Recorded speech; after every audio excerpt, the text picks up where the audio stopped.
Now, if you remember last time we talked, when we did error handling, I said that you could use try, except, and finally to make sure that your files get closed properly. So one of those things that you can do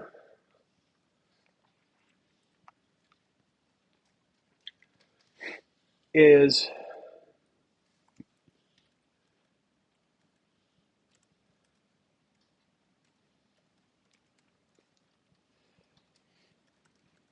something like this.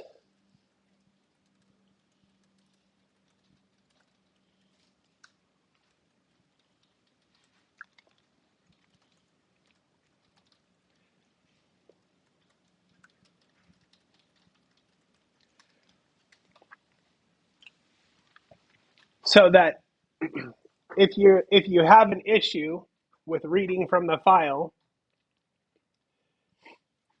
it'll print the error and it'll close the file. If you didn't have this and you get an error here, the file remains open and then you could have problems with corruption. So that's how that would look. You just put the close statement in a finally bracket. And that's another way to do that.